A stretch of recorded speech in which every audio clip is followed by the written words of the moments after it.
thing that I loved doing was where I lived. Like my parents would always be like, like if it was a good, like if it was a sunny day, growing up in the 90s, I suppose it's probably a bit different these days, but if it was a sunny day, my parents would be like, just get out of the house, like just get out, go do something.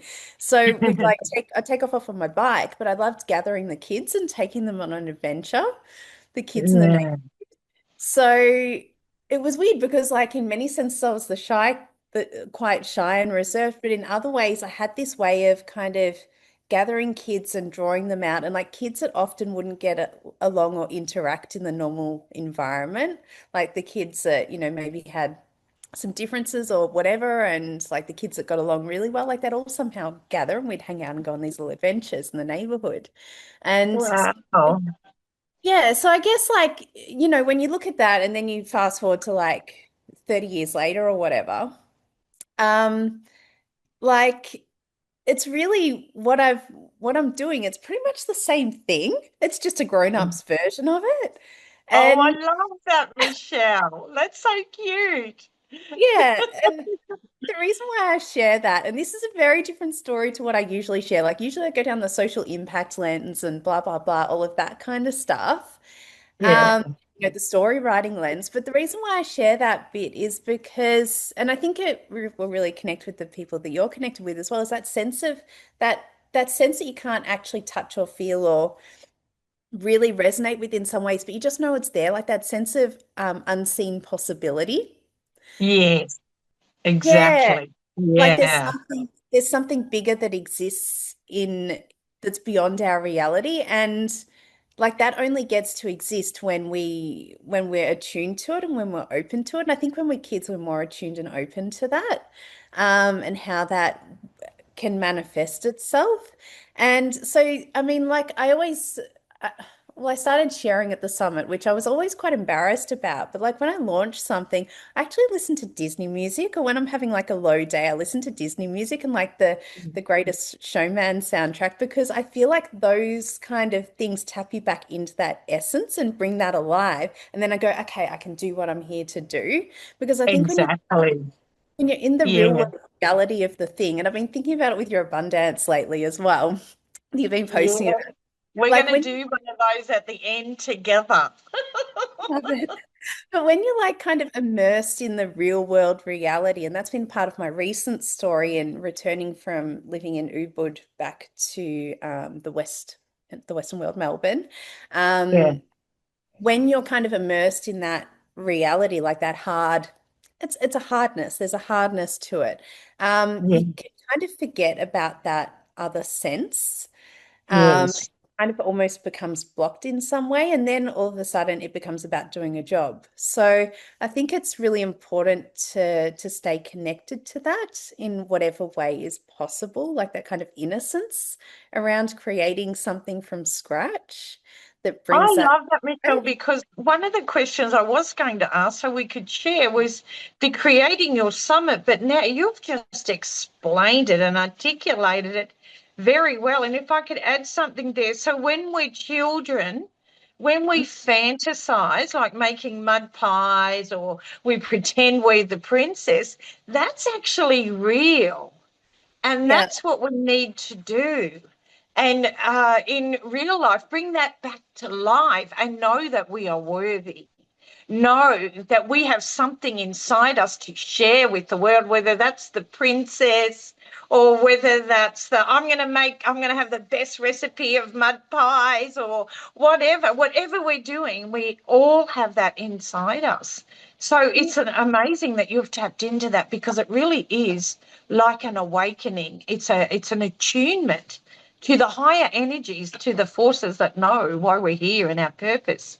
I love that. And I just love you so much. And you're like a little pocket rocket when you get out there. Seeing you put this together and following you and attending the summit was just an amazing opportunity for me. So, your next question is what drives you to get up and work every day? I know I have my ritual. I just call them my rituals, and these are things that I like to do every day to keep me going. And so it's what do you do to find your motivation and inspiration? Because it's actually quite normal to get a bit overwhelmed and a bit tired when we're doing this work, and we need to really focus on our self-care.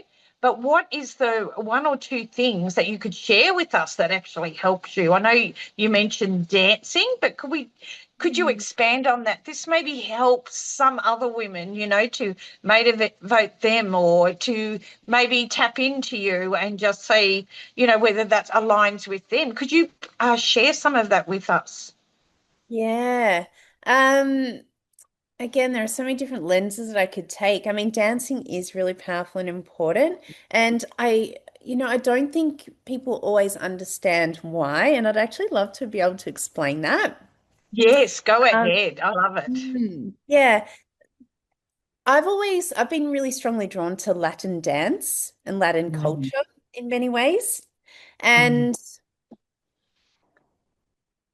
I think like when you like if you freestyle dance, whatever, that's something else. But when you choose to learn a particular dance style, you're tapping into an energetic resonance of that place of a particular time where that dance was prominent, of a particular type of people and an entire culture. Like any type of dance style that you learn, it embodies an entire culture, a way of dress, a way of holding yourself, a way of navigating yourself in the world.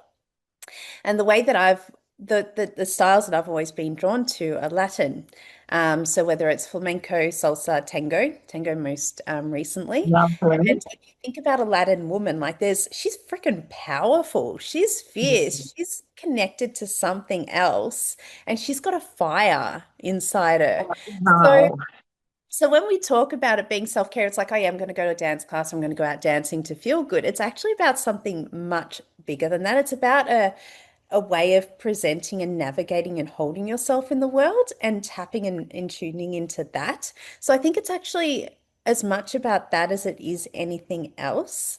But then also beyond that as well, like, yes, it's physical exercise. Yes, it's social and it's a huge social outlet. And for me, I've found that, a lot of my world are female entrepreneurs. And then there's something really powerful in walking into say a milonga or a dance or whatever it is, and just opening up into a completely different world where that world doesn't exist.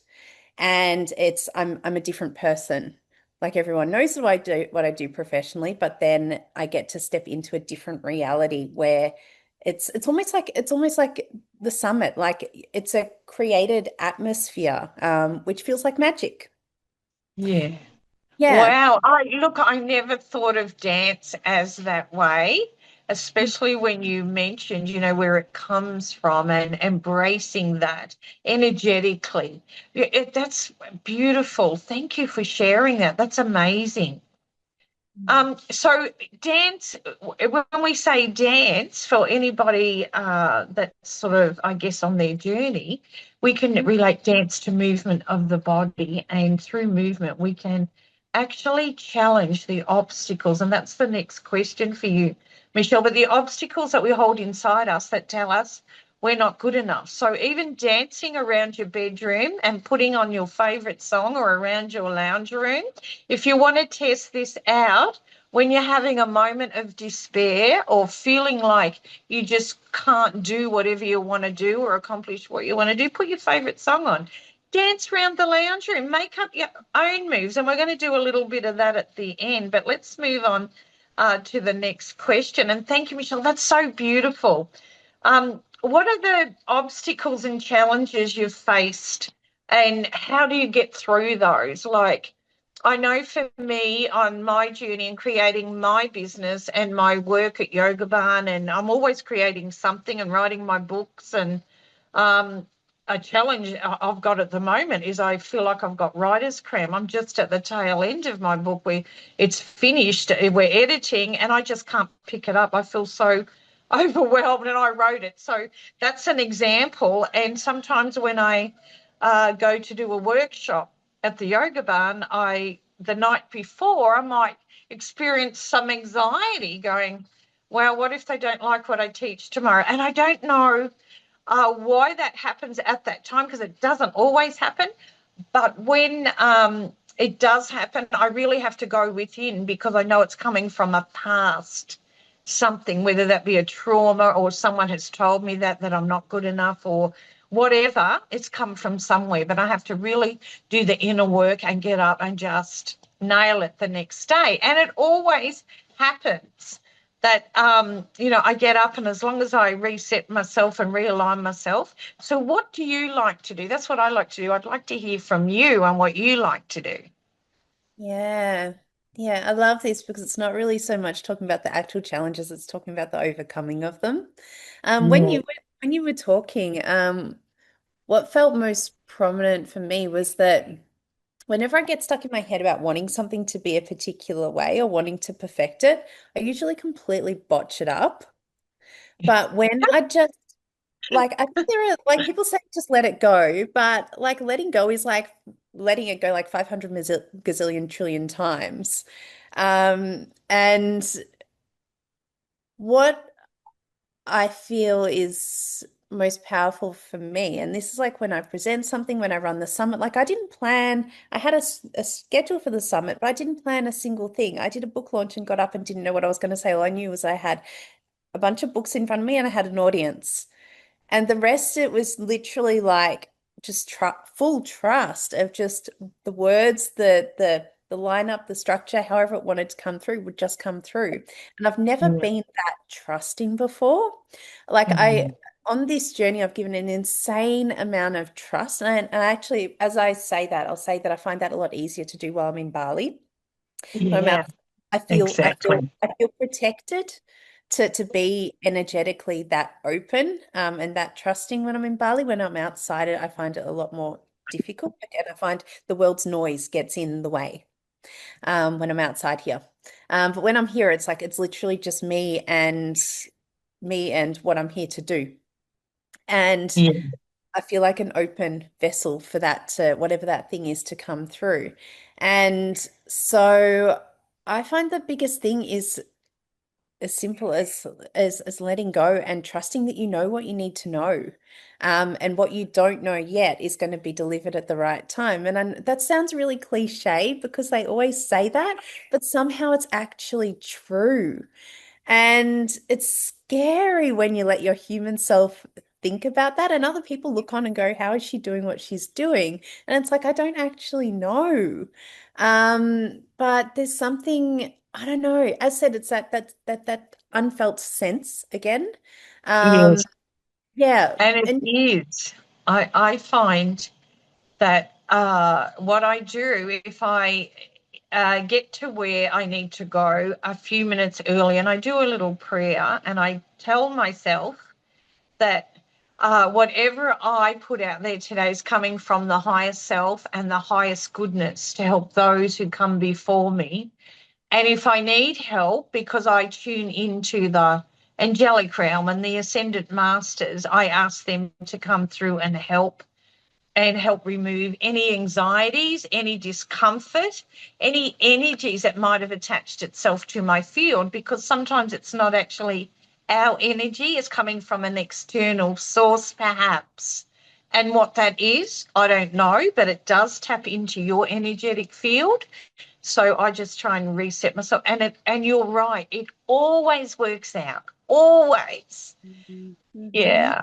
Yeah, yeah, even if So it's amazing. and it's not perfect, most of the time it's not the way that you would choose. Most of the time, well, part of what I've learned is that there are times where it upsets other people who want something to be structured and set in place. But the Yes. universe throws like a bucket load of IKEA pieces at you. It doesn't throw you something that's perfected and like stuck on a schedule. Yeah. And you just have to figure the bits out and in their imperfection and go, what's aligned, what's not aligned, where does this bit fit, where Yeah. does that fit, and how does the And whole the thing fit? universe, yeah, you're right. Perfect. And the universe doesn't work on structure, it works on vibration and frequency. And it's a telepathic feeling, like it's a feeling that comes through that, and there's a knowing behind that. And it's a high vibration, and structure is not a high vibration. It's actually low because it's coming from the analytical mind. Yes. So that's why you've nailed it. That's perfect. So for anybody listening, please take that on board because and there's a lot out there now with the movement of this awakening that we're all going through. We have to wake up to this and step into our power. And our power is our energy and our frequency, our vibration. And that's when we connect to the universe. So when there's an energy that's low vibration, for example, let's use the word structure because we've brought it up, but structure is meaning that that's someone's idea or ideal of what we should be doing and how we should behaving. So your soul does not tune into that. And if we're having an experience with the universe, we must tune into the soul, and the heart is the gateway to the soul. And when the heart opens up, that's when we are in spirit. Inspiration comes through. Mm-hmm. And that's why these dances we do, and the abundance, and your dance, and everybody's dance, we dance to the tune of the universe, which is peace and love and kindness. Now, when we're children, we have all that and we hold it very strongly. And then these structures, I guess, come in, which form our belief system. And what we're trying to do is overcome them by coming back to the lightness, our inner child awakening, our spiritual child, waking it back up to when we used to run around the shopping centre screaming and we didn't care what anybody else thought. We just did it because it was fun. And Mm-hmm. that's what we're going back to. Just do it. Yeah, and Yeah. follow your heart, which is where the inspiration lies. And that's the high vibrational frequency. So in spirit, we are aligned with spirit and the wisdom comes through. So those little hits, those little bits of information, I think you call them IKEA bits, which I love. IKEA bits come through. Just know they're real. For anybody listening out there, if you're struggling, those little bits, what Michelle was talking about, they are real. And bit by bit, pause, reset yourself, join the bits together, and it takes a little bit of time, but it's the universe giving you a cue. Please pause and look at what I'm giving you and look at that and run with that. Yeah.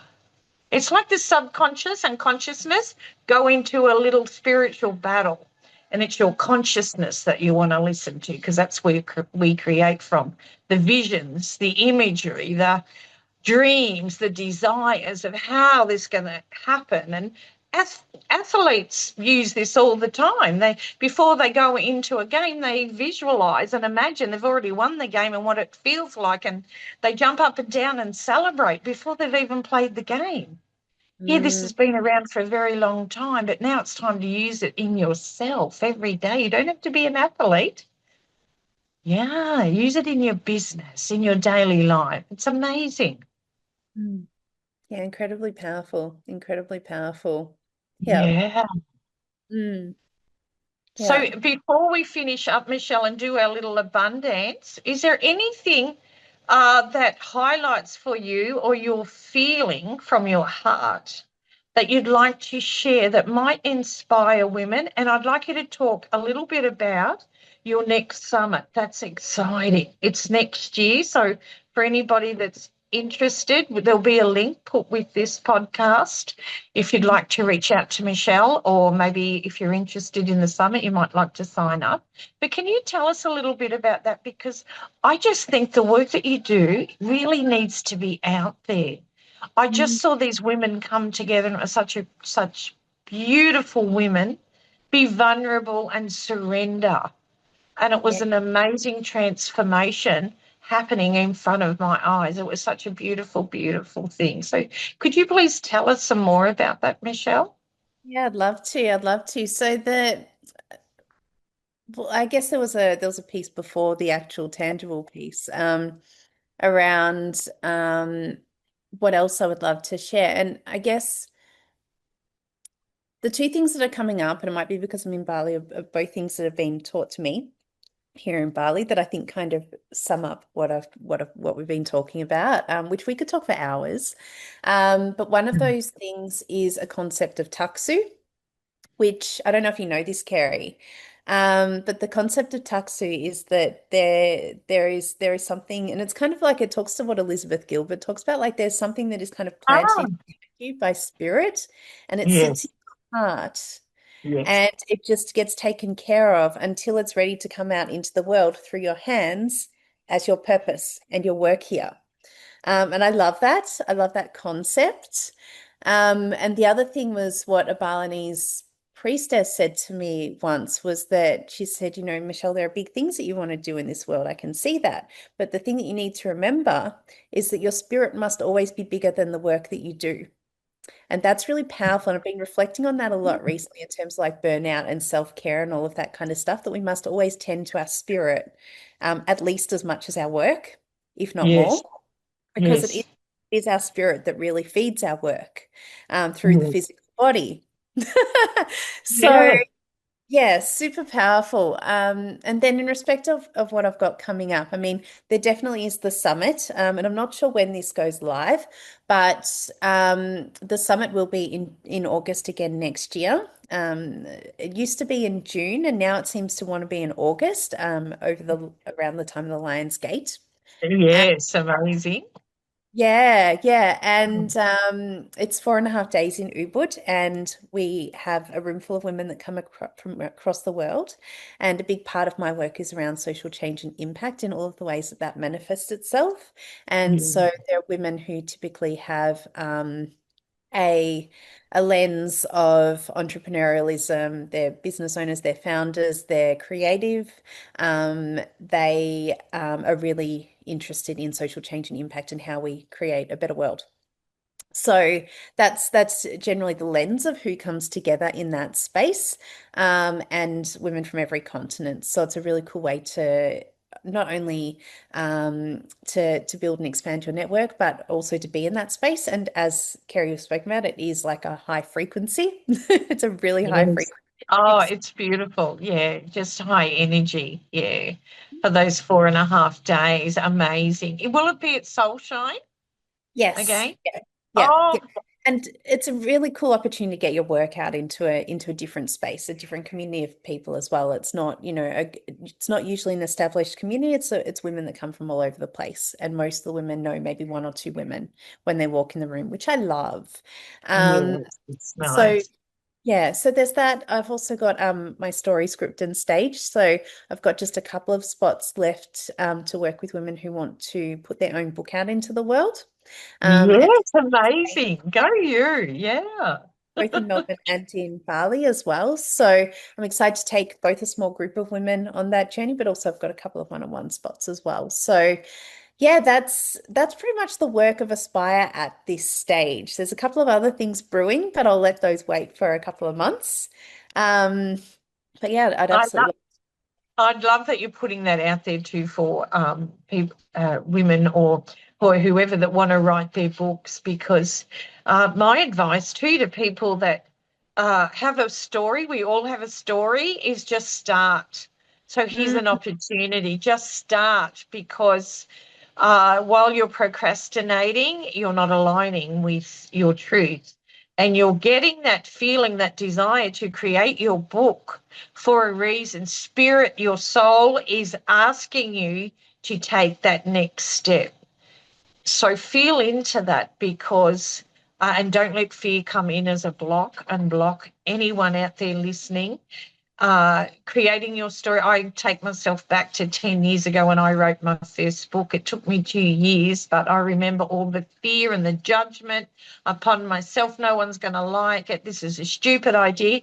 And then I'd get on a roll and write 2 or 3 chapters, and then all of a sudden I'd stop again. And that book took me 2 years to create. Now I can do one in 3 months. So that's the difference. So get started. Check in yeah, with Michelle. I mean, she's a little pocket rocket and she will get you there. thanks. Everybody has a story to share with the world. Yeah. Yeah. Yeah. Something as well, I think on that it's like a rebirthing, right? Like it's like a birthing of Yes. another iteration of you. So you kind of go, yeah, Yeah. You go, no, actually, it's not, because usually it's attached to a business, a form of service in the world. Like there are so many other things that it's actually connected to than being like, yeah, cool, I wrote a book. So Yes. that's something I've been educating women around a lot recently as well. Yeah, like what it actually means. Yeah.